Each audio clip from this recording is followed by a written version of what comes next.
इस समय हमारे देश में एक अलग ही मुद्दे को लेकर के बहस छिड़ी हुई है। मीडिया कर्मी वर्सेस स्टार कोचिंग संचालक, इसके बीच में एक जबरदस्त बहस चल रही है। एक दूसरे के ऊपर आरोप प्रत्यारोप लगा रहे हैं। लेकिन आज हम लोग बातें करने वाले भाई साहब, कौन सही है कौन गलत है। क्या मीडिया वाले गलत हैं या फिर कोचिंग वाले जो है ये गलत है? आज हम लोग इसके बारे में बात करने वाले हैं। एक चर्चित डिबेट भी हुआ था खान सर और अंजना ओम कश्यप के बीच, जो कि आज तक की एंकर है, उसके बीच बहुत ज्यादा विवादें हुई थी, बहुत ज्यादा बातें हुई थी।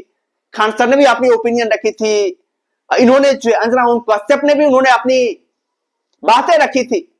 विवाद तब से शुरू हुआ जब, पहले विवाद को जब से हम लोग समझते हैं, विवाद क्यों शुरू हुआ भाई। अभी जो कंपटीशन एग्जाम के रिजल्ट आ रहे हैं, कंपटीशन जो बड़े एग्जाम होते हैं, चाहे यूपीएससी की बात करें, नीट की बात करें, जेईई की बात करें, यहां पर कोचिंग संचालक धांधली क्या कर रहे हैं कि भाई साहब जिन कोचिंग संस्थान के बच्चे टॉप नहीं होते वो कोचिंग संस्थान वाले भी जो बच्चे टॉपर होते हैं उनको उनके फोटो लगा करके अपने कोचिंग का प्रचार कर रहे हैं। जब इस तरह के मामले को लेकर के कुछ कोचिंग के जो छात्र जो टॉपर्स थे उन्होंने शिकायतें करी, भाई साहब उसके बाद से विवाद शुरू हो गया है कि भाई साहब यहां पर जो कोचिंग माफिया जो है धांधली चला रहे, और धांधली चला रहे वैसा ऐसा क्यों कर रहे? जहां से बच्चे नहीं पढ़े हैं वो कोचिंग वाले भी फोटो लगा करके वैसा क्यों जो अपना ब्रांड प्रमोशन कर रहे हैं, क्यों जो अपने कोचिंग का नाम चमका रहे हैं? इसको लेकर के अंजना ओम कश्यप जो बड़े बड़े स्टार जो कोचिंग संचालक है उसको लेकर गेलक भाई मतलब उसको लेकर बातें करी कि यार इनके पास 2 कौड़ी के पढ़ाने की औकात नहीं है, फिर भी ये लोग जो है यूट्यूब पर पढ़ाते हैं, व्यूज लेते हैं, विद्यार्थी को फंसाते हैं, उन्हें बुरी तरीके से मोटिवेट करते हैं, पैसा ऐंठते हैं, और जब विद्यार्थी फ्लॉप हो जाते हैं वैसे उनका पैसा लौटाते नहीं है। उसके खान सर का जवाब था, भाई यदि आप बहुत बड़े जो है शिक्षक हैं तो आप बता दीजिए, हम लोग आते हैं आपके पास पढ़ने के लिए, आप ही हमें पढ़ाइए।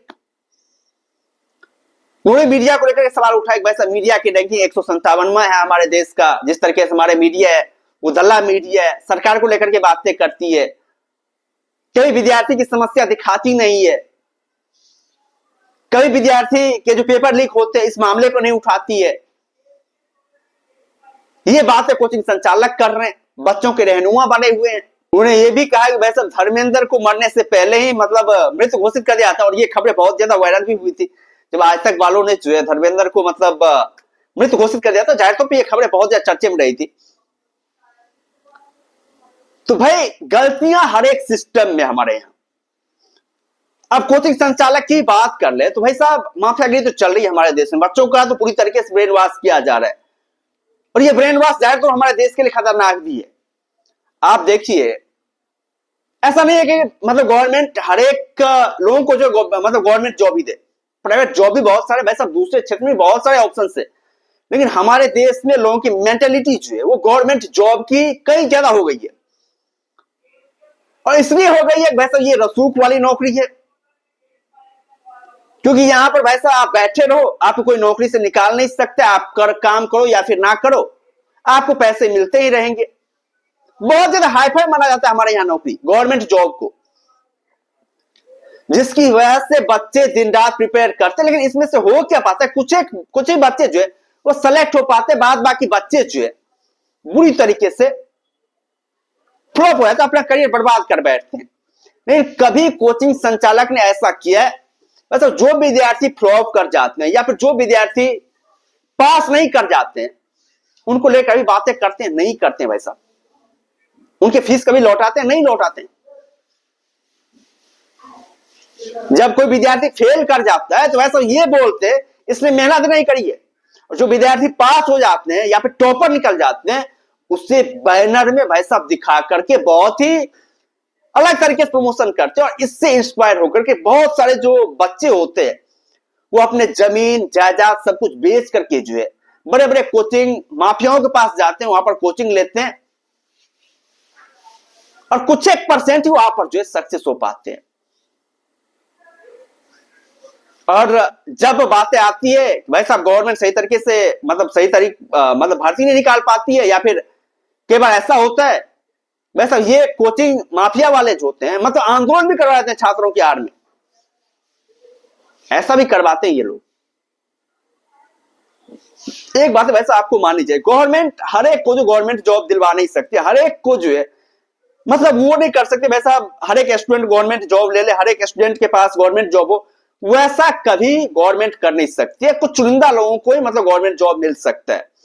तो स्टूडेंट के दूसरे क्षेत्र में मौका है, वैसा दूसरे क्षेत्र में भी आए, एक या दो बार वैसा आप सफल नहीं हो पाए तो वैसा दूसरे क्षेत्र में जाए, बहुत सारे अवसर है दूसरे क्षेत्र में ही मौजूद है, आप वहां पर जो है मेहनत करें, वहां पर आप कामयाब हो पाए। बहुत सारे अपॉर्चुनिटी जो प्राइवेट सेक्टर में भी है वैसा, लेकिन ये कोचिंग वाले जो है मतलब बहुत ज्यादा ब्रेन वॉश कर देते हैं। और मीडिया वालों की तो है ही भाई साहब, हमारे देश में मीडिया वाले की मतलब बहुत बड़ी वो हो जाती है, ये लोग इरिस्पॉन्सिबल तरीके से काम करते हैं। इन लोगों को देश के मुद्दे जो दिखाने चाहिए उस मुद्दे के ऊपर बातें नहीं करते हैं, ये लोग बातें करते सेलिब्रिटी को लेकर के, आईपीएल को लेकर के, नरेंद्र मोदी कहां जा रहे हैं, मलोनी से मिलने के कहां पे जा रहे हैं, मतलब इसको लेकर के बातें करते हैं, जबकि देश के मेन मुद्दे को जो ये लोग उठा नहीं पाते, देश के मेन मुद्दे पर ये लोग चर्चा नहीं कर पाते। ये हमारे देश की सबसे बड़ी समस्या है, क्योंकि मीडिया लोकतंत्र का चौथा स्तंभ माना जाता है भाई, इसकी जिम्मेवारी बनती है हमारे देश में जो क्राइसिस चल रहे हैं, हमारे देश में जो लोगों की हालात है, उस मुद्दे को सही तरीके से सरकार के सामने रखे, वो पूरा करने हमारे मीडिया अभी तक पूरी तरीके से नाकामयाब हो पाई है। स्टूडेंट के भी इशू है, बहुत सारे इशू है भाई साहब, आए दिन जो पेपर लीक हो रहे हैं ये बहुत गंभीर मामला है, बहुत ही कठिन मामला है भाई। और आज सोचिए मतलब आज के टेक्नोलॉजी वाले दौर में यदि ये समस्या है तो आज से 10 साल पहले भाई साहब क्या समस्या रही होगी, आप इस बात का अंदाजा लगा सकते हैं, अनुमान लगा सकते हैं भाई साहब। पूरा सिस्टम ही जो मतलब भ्रष्ट पड़ा हुआ है, पूरा सिस्टम ही जो मतलब ध्वस्त पड़ा हुआ है भाई। अब तो सरकार ने यह फैसला लिया है कि एग्जाम सेंटर पर जो है वायुसेना पेपर को पहुंचाएगी, एक एग्जाम करवाने के लिए वायुसेना का सहारा लिया जा रहा है। आप सोचिए हमारे देश में धांधली का स्तर जो है किस चरम पर मतलब पहुंच चुका है, किस चरम पर मतलब खेल रहा है धांधली का स्तर, आप इस बात का अंदाजा लगा सकते हैं, आप इस बात का अनुमान लगा सकते हैं भाई साहब। तो बहुत बुरी समस्या, स्टूडेंट की भी समस्या है, लेकिन वैसा हर एक स्टूडेंट को गवर्नमेंट जॉब के लिए नहीं बने होते, हर एक स्टूडेंट का ब्रेन वॉश करना भी मतलब थोड़ा सा गलत है भाई, बहुत ही गलत है।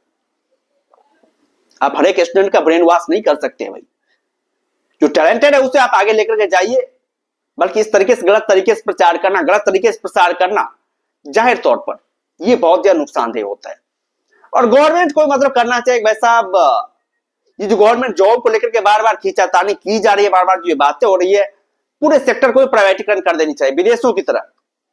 ना ही गवर्नमेंट जॉब रहेगी, ना ही भाई साहब ये कोलाहल मचेगा, ना ही भाई साहब ये सस्पेंस रहेगा, और ना ही इस तरह के ड्रामेबाजी जो है मतलब होते रहेंगे, सबसे काम करवाए जाएंगे, बस अब काम करें तभी आपको पैसा मिलेगा।